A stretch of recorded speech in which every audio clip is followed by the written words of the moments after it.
들이 가족과 함께 하고 또 바쁜 일정이 있겠지만 이렇게 하나님 앞에 나와 예배할 수 있는 것이 은혜인 줄로 믿습니다. 오늘 또 이 예배 가운데 우리를 구원하신 그 하나님의 사랑이 충만하기를 예수님의 이름으로 축원합니다. 오늘 하나님의 말씀 누가복음 2장 14절 말씀입니다. 누가복음 2장 14절 말씀, 신약성경 89쪽이 되겠습니다.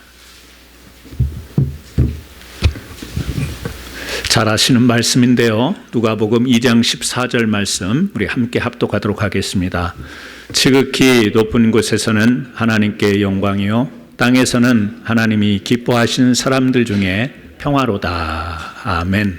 오늘 말씀을 가지고 평화의 왕으로 오신 예수라는 제목으로 우리 함께 은혜 나누시겠습니다.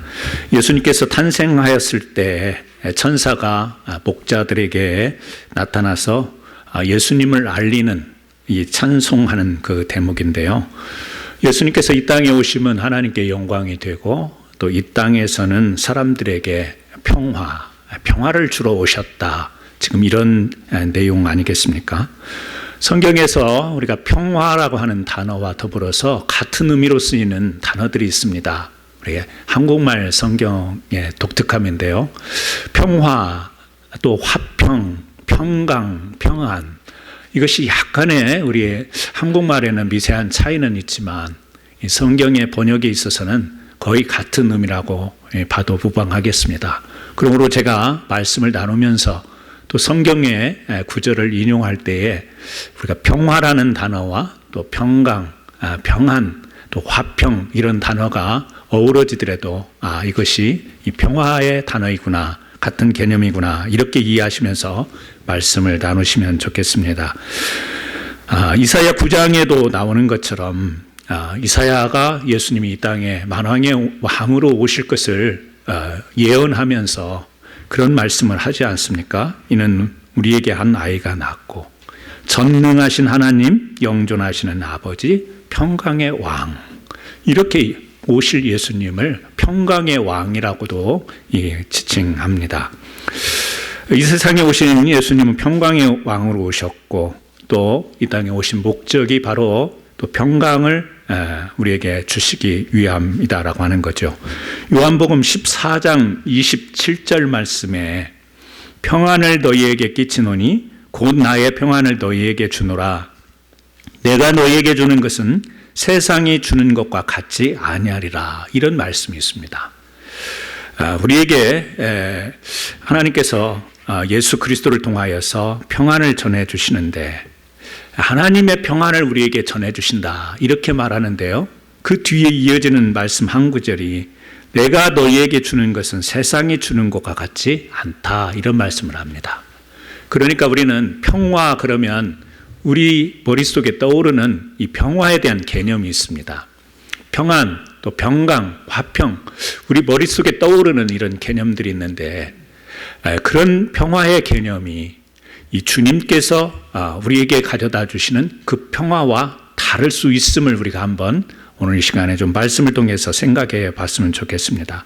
내가 너에게 주는 것은 세상이 주는 것과 같지 않다. 세상이 말하는 평화와 다른 것이다.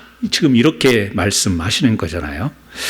여러분, 우리가 좀 예수님의 출생 현장으로 좀 가보면 좋겠습니다. 예수님이 분명 하나님께 영광이 되고 이 땅에 우리에게 평화를 주기 위해서 오셨는데 예수님이 출생하실 그 상황을 우리가 한번 살펴보면요. 먼저 그 육신의 어머니 마리아가 이 예수님을 잉태하게 됐을 때 이것은 이 세상에 전무후무한 일이 되는 것 아니겠습니까? 처녀의 몸에서 예수님이 잉태를 한다라고 하는 이것이 그 당시에 많은 사람들은 이해할 수도 없고 또 용납이 될 수 없는 그런 일이었죠. 그러니까 마리아의 입장에서 보면 이것이 얼마나 쉽지 않은 일, 고통스러운 일, 힘든 일이 되었겠어요. 사람들이 보는 시선도 있을 것이고 그 당시에 이 관념으로 또 종교적으로 봤을 때도 이 혼자 감당하기 어려운 이 고통의 순간, 그리고 또 예수님이 태어나시고도 이 자식 아들이 십자가에 매달려 죽는 것을 직접 목격해야 했던 이 마리아를 우리가 보게 되면 이 땅에 평화의 이름으로 오신 예수님, 그런데 그의 가족, 그의 어머니가 겪어야 될 것은 진정 어떻게 보면 평화와는 상관이 없는 그런 아픔을, 또 상처를, 고통을 지녀야 했던 것이죠. 예수님이 태어났을 때 유대인의 왕이 태어난 것이 어디뇨라고 동방박사들이 헤롯 왕에게 찾아갑니다. 이 헤롯 왕이 이 이야기를 듣고 이 만왕의 왕, 이 땅에 유대인의 왕으로 태어난 이것을 찾는 이 동방박사들 앞에서 예수님을 이제 찾아 나섭니다. 잡으려고 하는 것이죠. 예수님이 다행히 피난했지요. 이 피난한 것을 알고 헤롯은 2살 미만의 사내 아이들을 죽이는 명령을 내려서, 그때 이 역사학자들은 그 당시에 그 지역에 있던 아이가 한 30여 명 되었을 거다 이렇게 추정하는 학자도 있긴 합니다만 몇 명이는지는 알 수는 없으나 분명히 예수님 출생 당시에 헤롯 왕에 의해서 이 동방박사들이 유대인의 왕이 태어난 곳을 찾는 그들의 말을 듣고 이제 어린아이들을 살육한 일이 벌어진 것이죠. 이 땅에 평화의 왕으로 오신 예수님 출생 당시에 일어났던 비극 아니겠습니까? 여러분, 좀 뭔가 매치가 되지 않는 것 같아요. 예수님께서 평생에 수많은 기적을 베풀었습니다. 그리고 또 많은 사람들이 몰려들었어요. 하지만 당시의 권력이나 또 당시의 관습이나 당시의 어떤 상습과 맞지 않아서 대제사장과 또 서기관들과 바리새인과 또 사두개인들과 계속해서 논쟁하는 모습이 우리 예수님의 공생의 가운데 보여지고 있습니다. 평화의 왕으로 오셨는데 가는 곳마다 논쟁이 벌어지고 또 다툼이 있고 분쟁이 있는 것을 우리가 보게 됩니다. 여러분, 우리는 분명히 이 땅에 오신 예수님은 평강의 왕이고 평화의 왕으로 오셨는데 그의 출생과 그의 일대기 속에서 보게 되면 이 평화의 모습을 찾아보기가 어렵다라고 하는 것이죠. 여러분, 평화라고 하는 것이 뭐죠? 우리 평화, 우리가 쓰는 이 한자로 보니까요, 평탄할 평자에 화할 화자. 평탄할 평이라고 하는 것은 양쪽 무게의 균형이 맞춰져 있는 상태를 이야기하는 거 아니겠어요? 또 화할 화자를 보니까 벼화자, 입구자를 쓰더라고요. 사람의 입에 곡식이 모든 사람들에게 불만 없이 공평하게 나누어지는 상태, 이것을 의미하는 것 같아요. 그러니까 평화라고 하는 것은 한쪽으로 기울어짐이 없고 치우침이 없이 공평하게 조화를 이루는 이런 의미를 한자어 평화라고 하는 단어에 담고 있는 것 같습니다. 국어사전을 좀 찾아봤어요. 그랬더니 평화, 평온하고 화목함 이렇게 정의를 내렸더라고요. 또 화평 그랬더니 화목하고 평온함. 이렇게 위치만 바꾸는 겁니다. 평화는 평온하고 화목함인데 화평은 화목하고 평온함으로 이렇게 말만 바꿔진 거예요. 평강, 걱정이나 탈이 없음. 평안, 걱정이나 탈이 없음. 무사히 잘 있음. 이게 이제 우리나라 이 표준 국어 사전에 나오는 평화, 화평, 평강, 평안에 대한 정의입니다. 인터넷 위키백과를 봤더니요, 이렇게 나와요. 평화라고 하는 것, 영어로 peace인데요. 좁은 의미로 전쟁을 하지 않는 상태이지만 더 나아가 분쟁과 다툼이 없이 서로 이해하고 우호적이며 조화를 이루는 상태, 인류가 목표로 하는 가장 완전한 상태다, 이렇게 이야기합니다.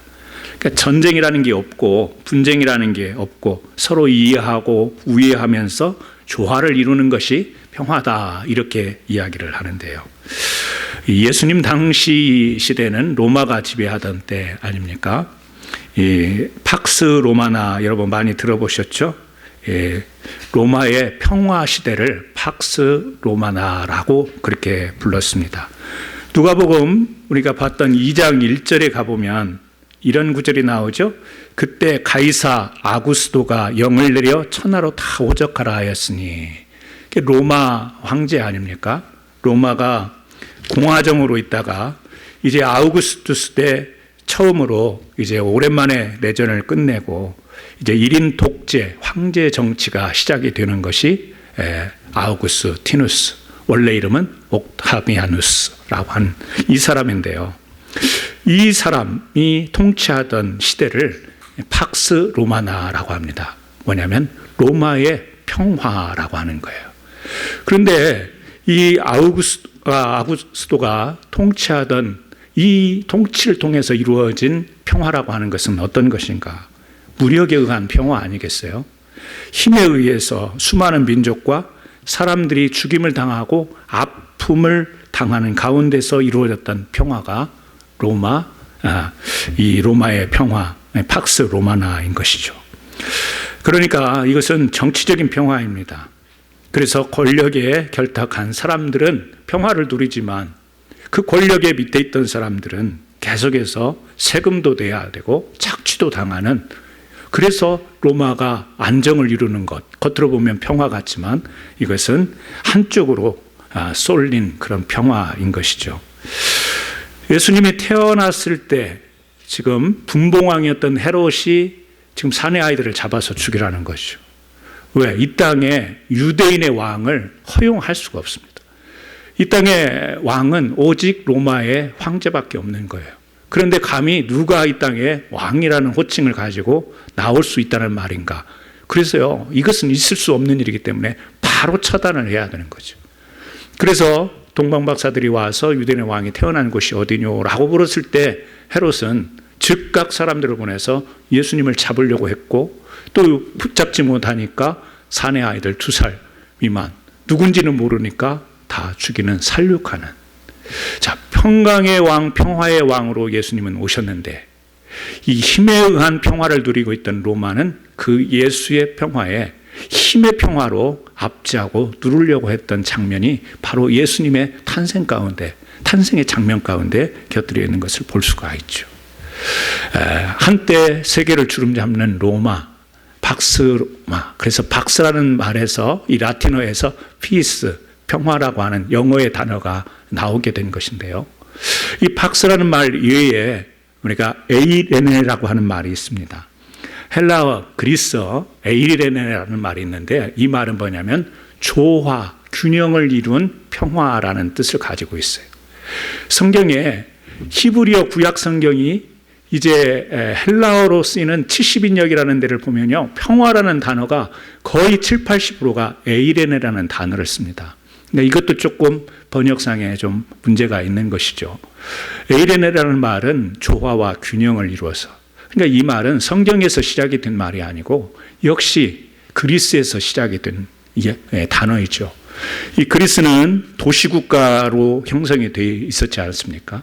아테네, 고린도, 스파르타, 이런 도시국가들. 그래서 그리스에서 올림픽이 기원이 됐는데 그 도시국가들이 모여서 체전을 벌인 것이 올림픽이잖아요.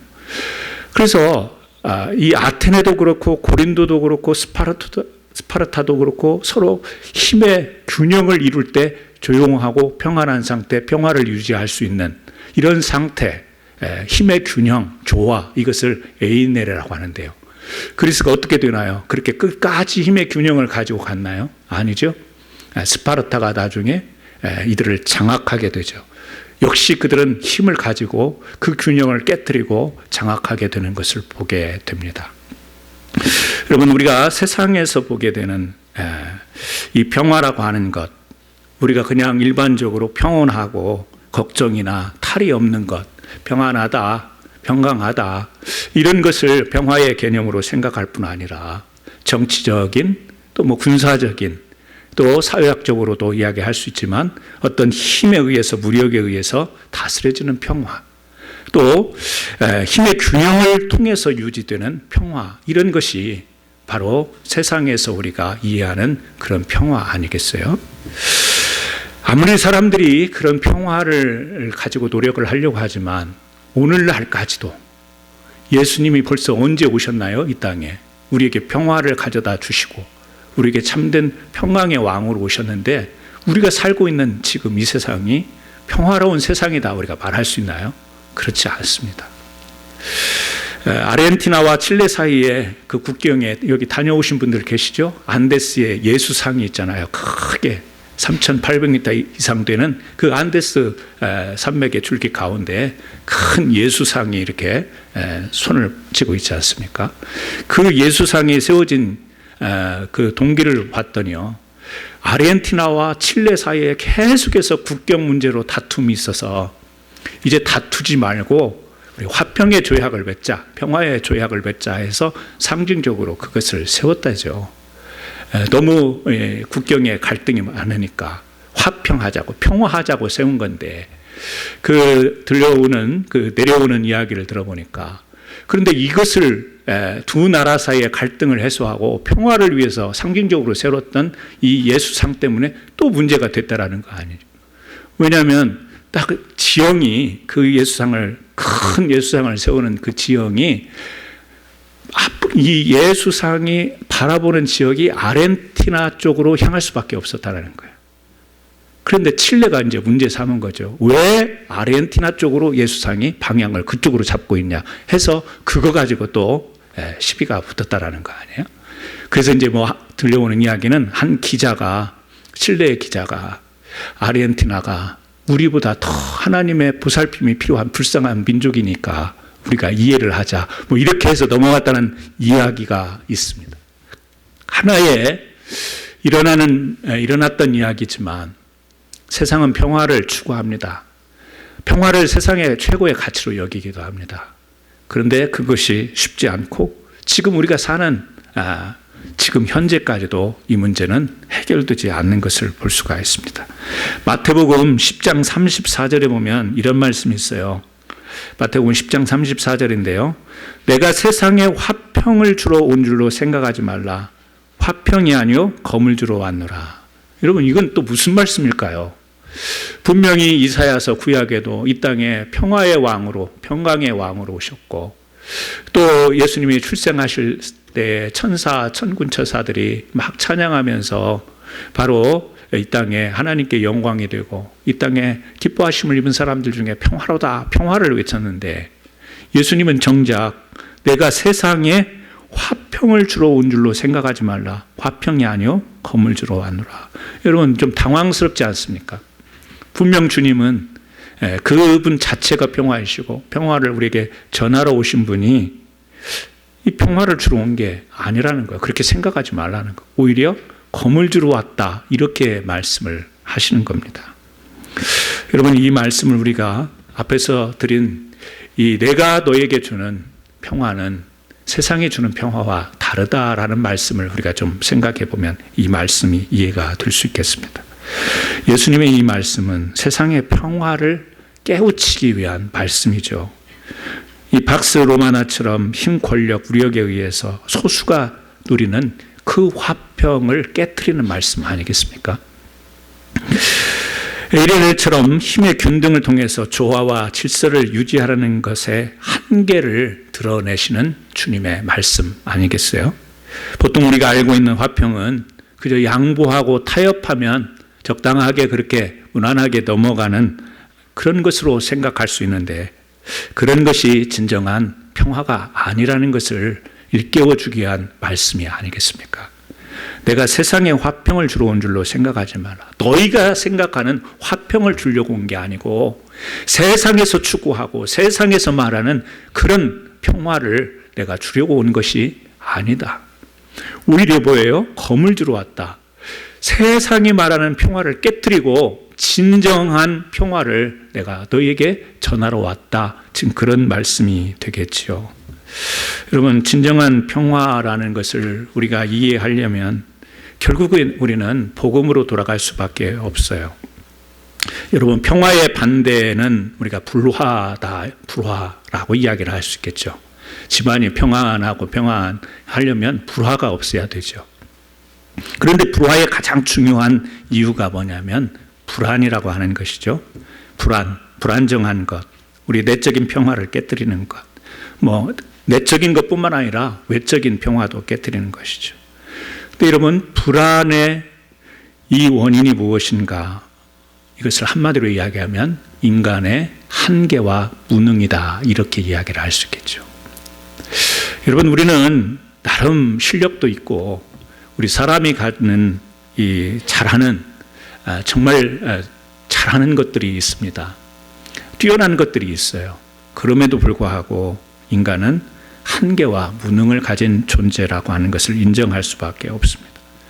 인간의 한계와 무능 가운데 이 죄의 유혹에, 사탄의 유혹 가운데 우리는 인간이 죄를 범하게 되고 타락하게 된 것이죠.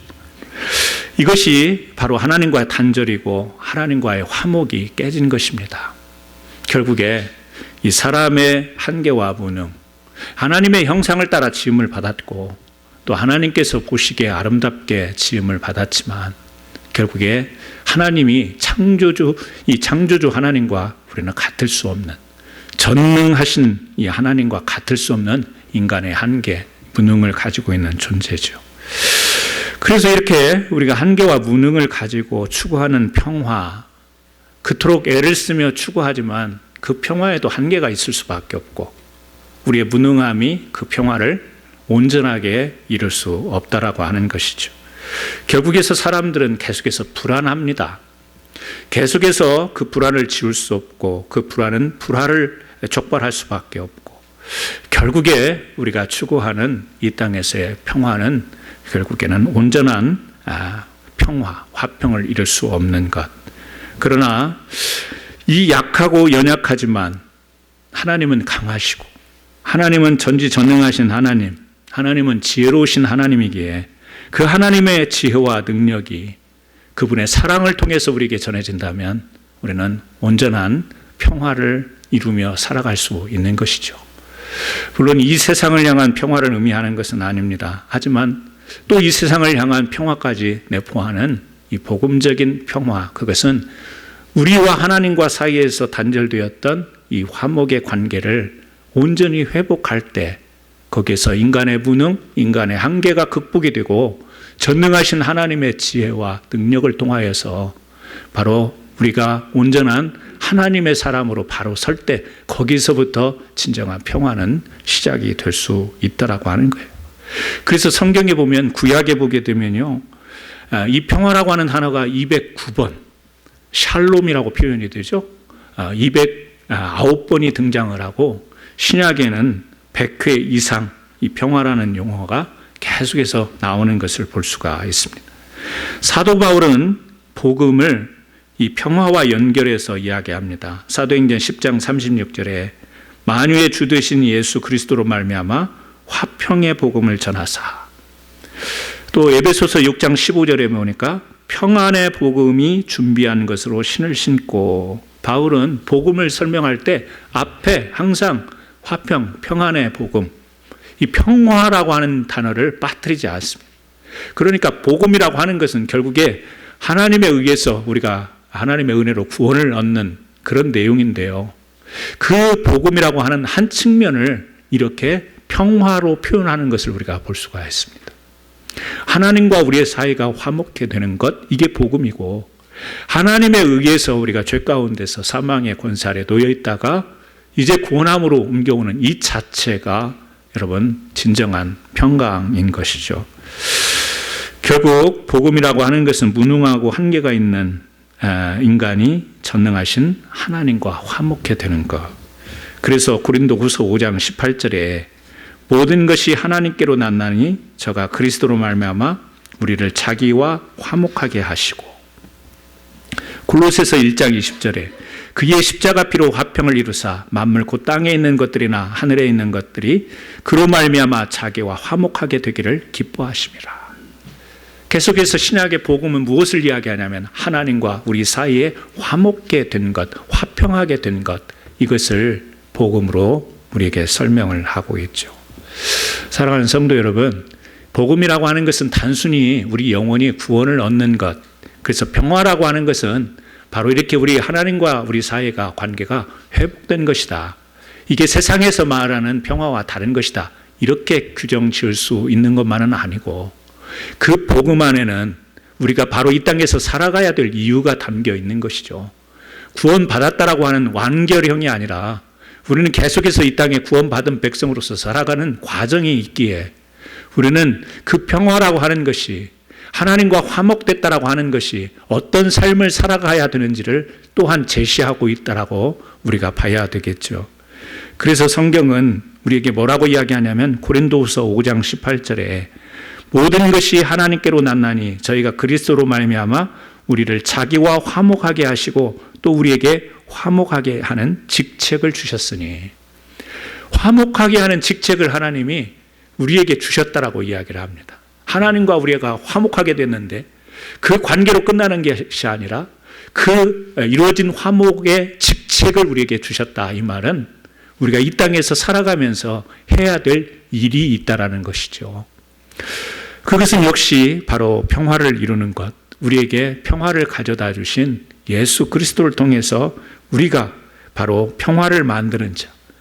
우리 주변에서 피스메이커라는 이야기를 하죠. 저 사람은 피스메이커야. 피스메이커의 역할을 해야지, 이런 이야기를 하는데요.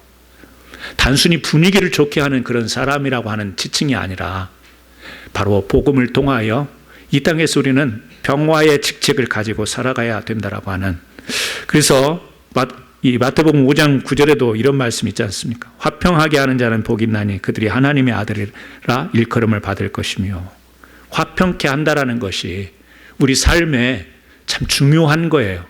그냥 살아가면서 복잡함, 걱정됨 이런 것을 깨뜨리고 그런 것을 물리치는 것이 평안이고 평화고 평강이 아니라 바로 하나님께서 우리에게 당부하신 이 땅에서의 사는 삶의 직책이라는 것을 우리가 잃지 않아야 되겠죠. 오늘 우리가 예수님이 탄생하신 크리스마스 예배를 드리면서, 여러분, 이 세상에 많은 사람들이 얼마나 많은 크리스마스 해마다 겪는 이 크리스마스를 지내오면서 과연 이 크리스마스가 우리에게 어떤 의미인가를 정말 수없이 생각하고 묵상하지 않았겠습니까? 여러분이 생각하는 이 크리스마스라고 하는 이 날을 통해서 여러분의 신앙과 삶의 의미를 찾을 텐데요.